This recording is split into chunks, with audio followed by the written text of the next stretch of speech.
Hi. Today my group and I are going to talk about why we should be spending $3,000 to help the childcare industry in West Lafayette. Myself, Ben, Derek, James, and Trevor are all going to talk about why the $3,000 should go towards helping lower childcare costs in the West Lafayette area. Looking at the numbers, COVID has become very costly. 75% of people who were surveyed on move.org were hesitant to send their kids to a daycare during COVID because they were worried about their child's safety. And because of this safety concern, the service became very costly. 22% of an Indiana resident's income was used for childcare alone in 2019. This rounds up to about $14,200 a year. 65% of those same people agreed that if it were more affordable, they'd have more career opportunities, whether that be a college education or a full-time job. So the consequences of costly childcare is that parents can't afford to work, whether that be they're watching their children or they can't work around the time commitments caused by their children. Another reason is that they can't pursue higher education, whether that be they can't afford it or they have no time for studying because they're busy working to afford that childcare. Thirdly, is their child's safety. In the case of emergency, parents really don't have an out when it comes to taking care of their child. That and their schedule must be tailored to the child if they happen to get sick or have a day off. We believe that by reducing costs, we can help a lot of things.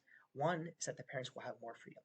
They'll have secure and better pay and or education because they will have more time to work with. That, and with that time, they won't have to put their job in jeopardy because they're taking care of their kid. Next is that there will be more reliability in the child care. There will always be care available for children, whether the parent is sick or not, because the child care will always be there to take care of their children. That, and there's no stress with a schedule change due to their child. Thirdly, is that everyone at the child daycare will have either a license or be educated caregivers, which will help the parents feel more comfortable with sending their kids to that daycare. Lastly, is opportunities will rise for both the child and the parent. The child will be able to socialize with kids their age in the area and won't be socially outcast. That, and with the reduced cost, the parents will be allowed to put their money in savings and other things like that. So we believe that our solution is that we put money towards helping raise awareness for the Purdue Early Care and Education Center. It already has great reviews, is tied to a very credited university, and is local and centralized in the West Lafayette area. We plan on doing this by advertising, whether that be through newspaper, social media, or sporting events on the big screen. And to help account for this influx of people coming in, we will eventually pull students in from the Purdue University that are already working in childcare so that they can help and fulfill the need needed. I will now pass it on to James, and he will talk about why we should put more towards the Purdue Early Care and Education Center. Now, as Ben just talked about the increasing effectiveness of the Purdue's Care Center, I'll tell you some firsthand accounts and some studies that we found to back up the position that our group has taken.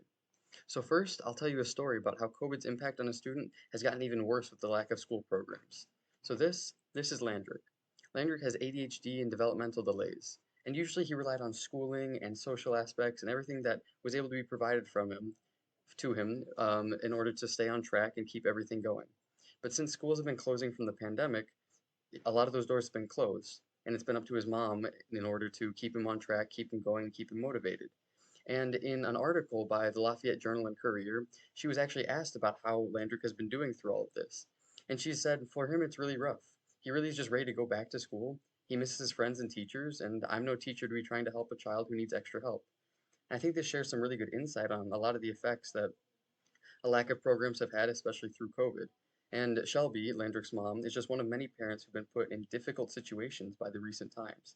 They have to juggle work responsibilities with making sure their kids are getting the learning that they need while also staying ahead on their homework and all of those extra things. And this balance of life and work and just all of these decisions is very, very difficult when programs aren't available and in people in homes where there's fewer resources available to look for these things. So, and as this story shows, kids have been suffering without the benefits of school, and adults are put in very awkward and difficult situations where they sometimes have to choose between work and making money at a job and their children and their well being. But the care we're seeking to improve isn't just helpful for the stressful times that became prevalent because of COVID 19, and the benefit of after school programs have been shown in any situation. In a study published in the International Journal of Educational Research, their results showed an increase in school attendance and average grades for students who were placed in these after-school care programs. Now, this is fantastic to look at because these students were randomly placed in there, and the only baseline was if they hadn't been supervised before, versus being supervised now, and they saw fantastic results. And these effects, as you can see, lasted around a year after being in the program. So this just shows the beneficial lessons and guidance that happens in the few hours after school and how crucial these hours are for students. And another way that these programs work to increase learning is by lessening the stress on everyone involved. In an article this year in the Advocate news site, they took a further look at stress levels in families with one or both parents as teachers. Through this, they discovered that the biggest source of stress is actually just getting a child to school on time and the parents still making it to their early morning commitments. Justin Santani, who's a district school board member, has taken these results and answers from parents and is pushing many school districts to implement these programs like the one referenced in the study. And he just believes that this lessened stress that comes is just so beneficial. And this is shown in one of his final points in the article where he says, if everyone starts the day off in a good mood, we're going to learn something today. If the teacher starts off in a good mood, she's going to teach better. If the kid starts off in a good mood, they're going to have a better day at school and learn more. It's that simple. Now, I've gone over a lot of the problems in extra stress, less supervision, and everything that comes along with no programs. And now I've also talked about a lot of the solutions that come through the study that I referenced and what many board members and other parents believe could be very beneficial, as Ben talked about earlier, and as I will pass it on to Derek to talk further about some examples and just really why our group is selecting to be supporting Purdue's Early Education Center. So James clearly identified why improving childcare is a serious issue, as many low-income families struggle with juggling their jobs and healthcare for their kids. The aftermath of COVID has left the task of finding childcare increasingly difficult, and there are also many benefits to after-school care. I'm going to describe some of the problems that we encountered when designing our solution, which led to our final design Ben described in the intro, and the problems that this solution seeks to resolve. We are essentially proposing improving the Purdue University Early Care and Education Center, as you can see on the slide here, by increasing its capacity, then proceeding to advertise it to more families. To do this, we would have to also increase the staff working at the facility, as according to childcare.gov, the recommended staff to kid ratios for a childcare center is around 1 to 4 for infants 12 months or younger, 1 to 5 or 6 for toddlers 1 to 3 years of age, 1 to 6 to 10 for preschoolers 3 to 5 years, and 1 to 10 to 15 for kids of school age. One problem we discovered with this was that increasing the staff in the facility would mean paying more employees to work, but most of the staff in the facility are health professionals who specialize in early education.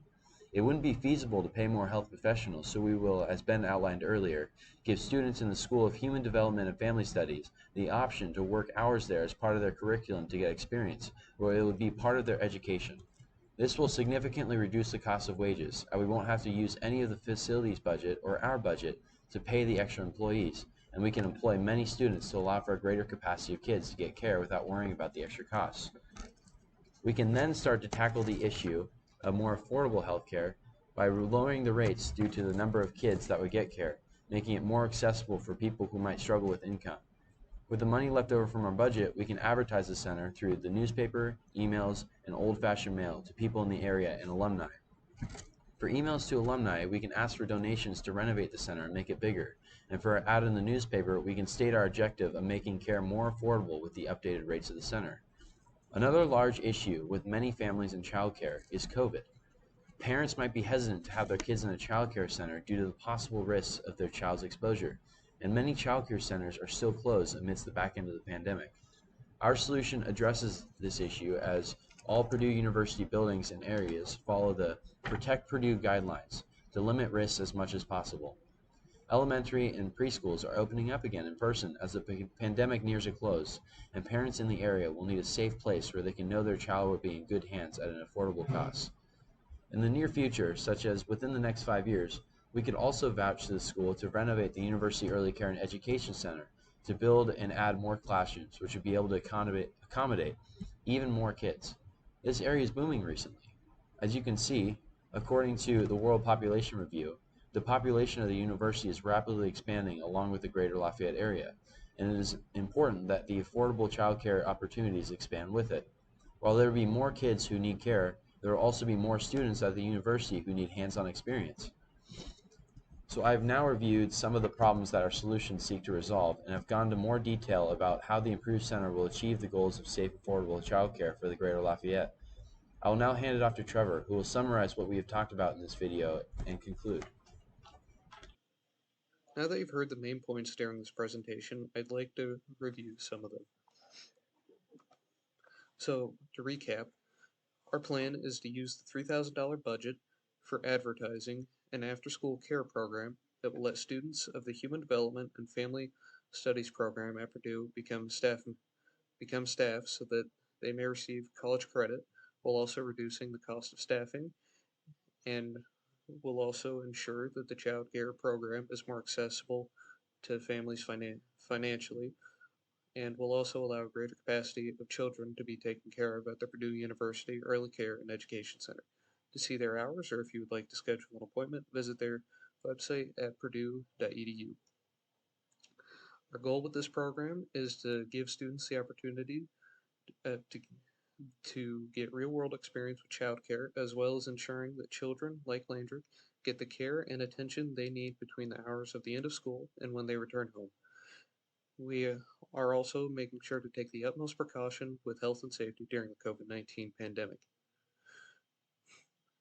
This program should allow parents uh, to pursue their careers, to have more time to pursue their careers, which will lead to a greater income, which can give their children more opportunities since they will have uh, more money to spend on them. Our program will also allow children to have real world learning experiences that they will not get with online learning, while also allowing their parents to maintain a healthy work schedule. This after school program will also help encourage the children's academic growth and will lead them to get better grades, as there will be uh, several educational activities planned for them throughout the day. With all of this in mind, our hope is to give children and their parents the opportunity to do the best they can do with school and work, while also allowing students in training to get career opportunities and college credit. Now I'm going to pass it to Derek for closing statements. And that concludes our presentation. Here's our works cited, and it is now time for the Q and the A. Thank you for watching.